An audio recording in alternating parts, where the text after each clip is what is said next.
Last month, my partner and I travelled to Japan, with our first stop being the city of Osaka. Japan is an archipelago of thousands of islands, over 400 of which are inhabited. But the main island, the island most of us think of as Japan, is called Honshu.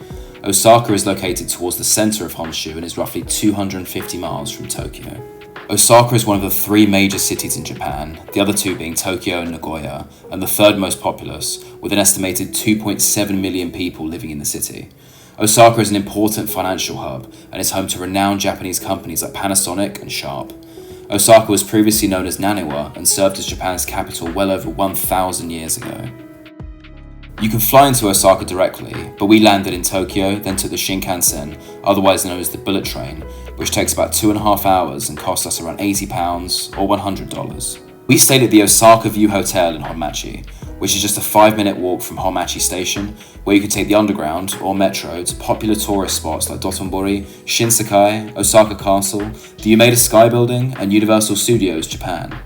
The area around the hotel isn't touristy, and we enjoyed having a bit of quiet after busy days of navigating through huge crowds of locals and tourists.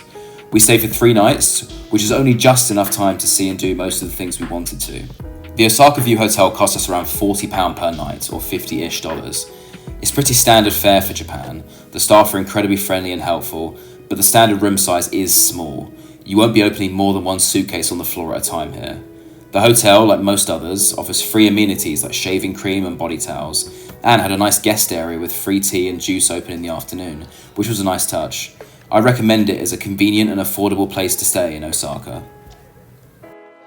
Osaka has a huge underground network that's all function and no fuss. Trains are punctual, have air conditioning, and passengers keep themselves to themselves.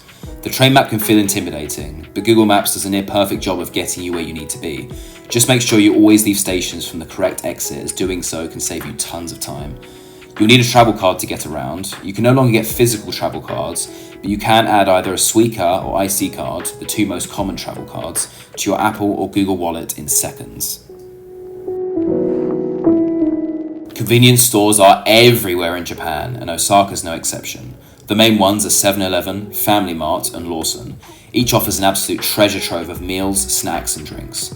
I had sandwiches, fantuans, or rice rolls, fried chicken, dorayaki, or pancakes with fillings inside, and more.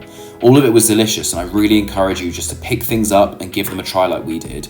We were always pleasantly surprised. You can pay with everything via cash or card. You can also pay directly with the balance from your travel card too.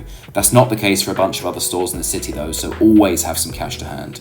Japan really has got a different class of convenience stores. It's one of those things that, after you experience it, you question why so many other countries don't have the same thing.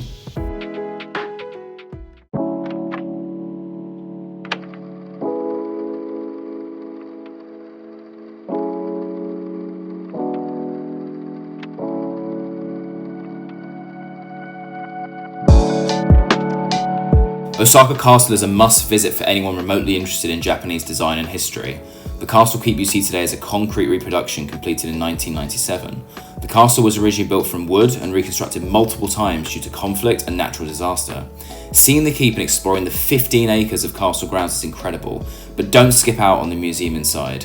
It was really interesting to find out the castle played a key role in the unification of Japan in the 16th century and was built by a man called Hideyoshi Toyotomi, who rose from being the son of a poor farmer to one of the most powerful people in Japanese history. You can also dress up as a samurai if that's your thing, and there's a museum with some pretty cool and unique items on offer.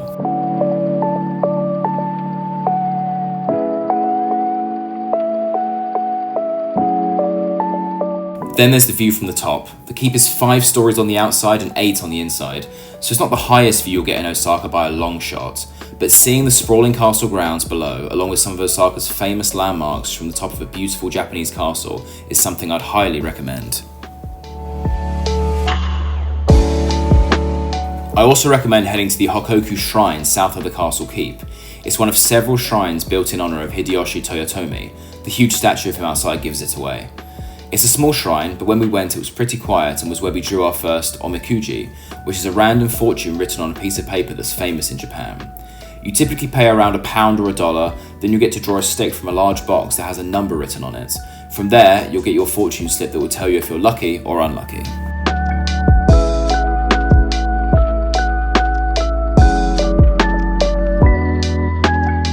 If you're lucky, you should keep the paper with you. If you're unlucky like I was, it's custom to tie the fortune to dedicated areas on shrine grounds. You can also pray at shrines. Throw a coin into a shrine offering box, clap twice, and bow before wishing for your petition.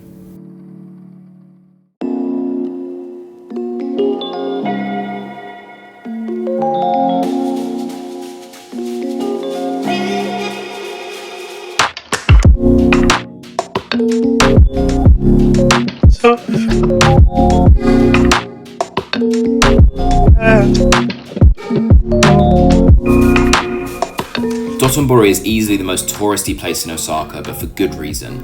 The district has palpable energy that hits you immediately, whether you're having a stroll down its canal in gorgeous sunshine or taking in the huge array of neon and LED lights at night. The main attraction here is food. Dotonbori is famous for its myriad restaurants with outrageous signs showing you what kind of food is served. If you're looking to try something traditional, I highly recommend going to Okonomiyaki Mizuno. The numerous Michelin star signs on the door won't prepare you for how tasty the food is. As the name makes clear, the restaurant specialises in okonomiyaki, a savoury pancake with vegetables, seafood, noodles, and other meats like pork, topped with okonomiyaki sauce, Japanese mayonnaise, and katsuobushi, or tuna shavings. If you find yourself salivating watching this footage, it's probably something you're going to want to try, and you'll be very happy you did.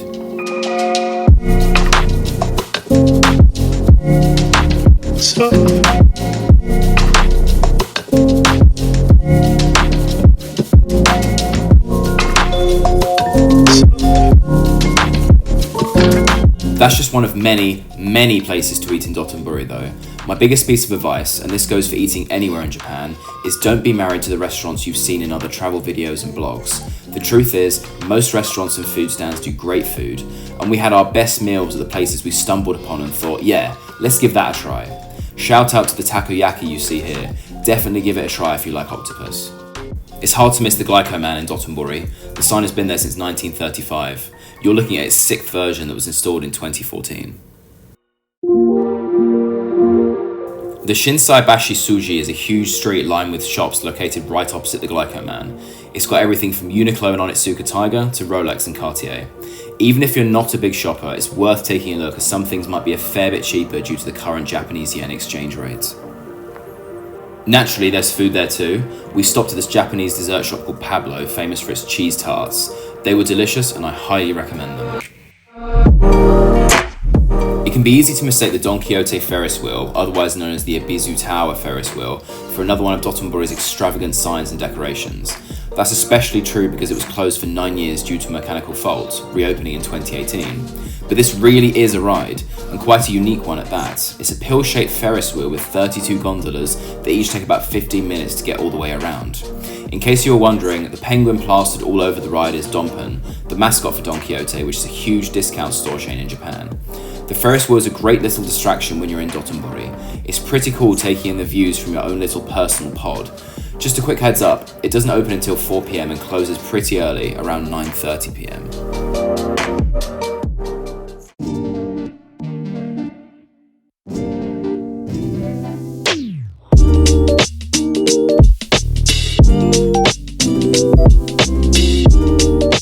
I have to admit, Universal Studios Japan was one of the biggest reasons I went to Osaka in the first place. The park is huge and has rides and attractions from some of the biggest names in pop culture, like Spider-Man, Pokemon, as well as some more nostalgic ones like Shrek and Jaws. If you've been to Universal Studios anywhere else before, most of this is pretty standard fare, but there are a few areas that are a bit more unique to Japan I recommend exploring, like the huge Snoopy area. In case you didn't know already, Snoopy and the rest of the Peanuts gang is incredibly popular in Japan. There's a cute little ride here in an area called Snoopy Studios that has models of the Beagle and all his friends, along with recreations of well-known areas like Birchwood School. Now, I wasn't a big Snoopy fan before I went to Japan, but I have to admit the adorable characters had converted me by the time I flew back home.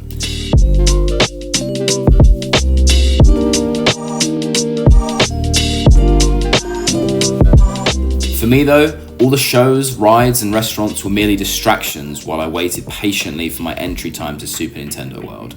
And I got the sense that was the case for a lot of other people there too.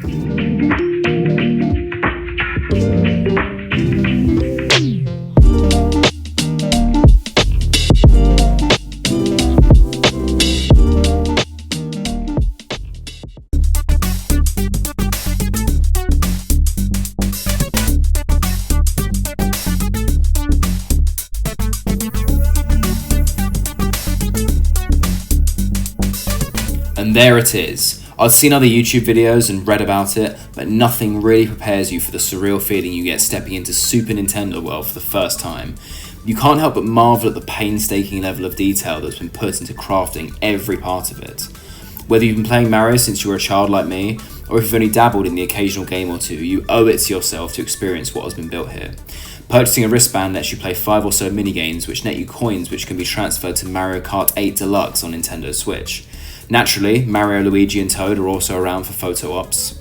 A word of warning though, they're doubling the size of Nintendo World, and next year, this store will take you to a whole new Donkey Kong themed area, so unless you live nearby, I would strongly suggest holding off your visit to get the full experience. For now, there's 2 rides. This is Mario Kart Koopa's Challenge, where you and 3 others jump into an oversized cart, strap on an AR visor and fire shells at other racers as you speed down iconic Mario Kart tracks like Rainbow Road and Twisted Mansion. Some effects are done by screens in front of you, but a small selection of tracks have actually been built, which is incredibly cool. Of course, there's a gift shop at the end with tons of cool merch. Next up is Yoshi's Adventure, which is a much more relaxed affair. It takes you around a small circuit that provides a great overhead view of the rest of the park, and lets you get up close with a bunch of characters that appear along the way, like Goombas, Baby Mario, Kamek, and Captain Toad.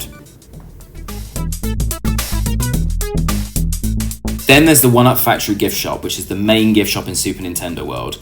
Even if you have the strongest will in the world, it can be hard to resist spending hundreds of pounds and coming out with a giant bag of stuff. There's t-shirts, hoodies, hats and more, much of which you can only buy in the park. If you want to see the shop in full, check out a tour I did in a previous video. Now, it wouldn't be a complete Mario experience without a restaurant, and it just so happens Toad has opened up his own cafe in the park. You should set your expectations right before you eat here though.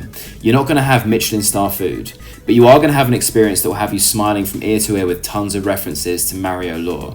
With that in mind, I was pleasantly surprised. The food was tasty, but it was the little details that really stood out. Like a cake and edible note from Peach, there's a direct nod to Mario 64.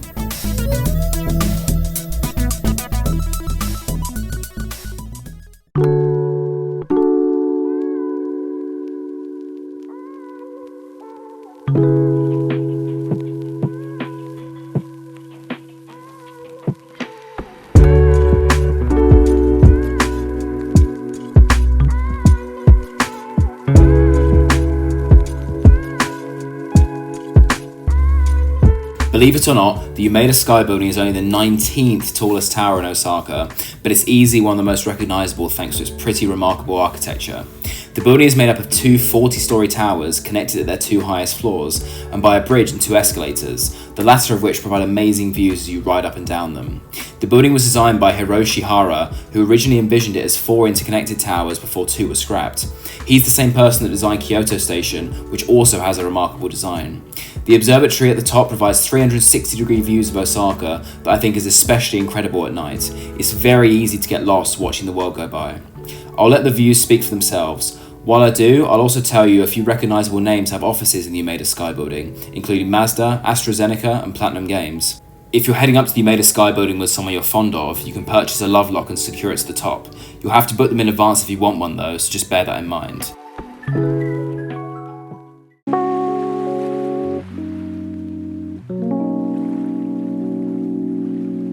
The Namba Yasaka Jinja is easily the most extravagant shrine in Osaka and is well worth a quick visit. The 39-foot or so lion with its jaws wide open supposedly swallows evil spirits, which is apparently great for those wanting to succeed in business and school. The lion was built in 1975, and seriously, the video here really doesn't do justice to how huge and detailed this thing is. The shrine is pretty central too, being only a 20-minute or so walk from Dotonbori. Naturally, you can do all the regular shrine things here, like wishing for health, wealth, love, and happiness. The Kuromon Ichiba fish market is an absolute must visit if you like fish. Stretching roughly 580 meters with about 150 shops, there's pretty much everything here you could want. You can even get fugu here, you know, the fish that needs to be specially prepared so it's safe to eat. It's not all fish though. There's plenty of vegetables here as well, along with some Japanese sweets. You won't need to be here long before the various food aromas have you feeling hungry.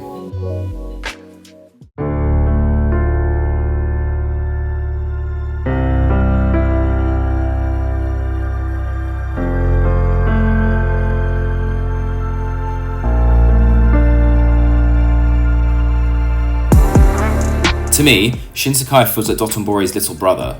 It's got a similar array of extravagant signs above its restaurants, but has a little more in the way of traditional entertainment. There's places where you can play shogi, otherwise known as Japanese chess, as well as mahjong. You have to visit Tsūtenkaku Tower when you're in Shinsekai. I'll sell you on it by telling you it has a 60-meter slide that starts 22 meters above ground. The slide opened in May 2022 and only cost about £5 or $7-ish to ride. So it'd be rude not to, right?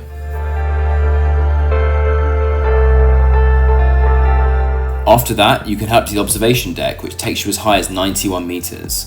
You can get some amazing views of Shinsekai below, as well as other key landmarks in the city if you have a keen eye. We managed to spot Osaka Castle right off in the distance.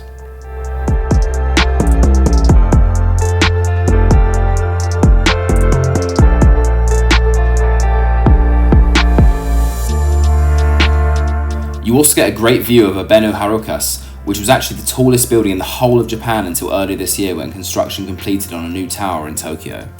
Anyway, back to Tsūtenkaku Tower. One of the most unique things here is the highest point of the observation deck takes you outside, where you'll find a platform with glass floor that certainly has the power to make your palms a bit sweaty if you stand on it for too long.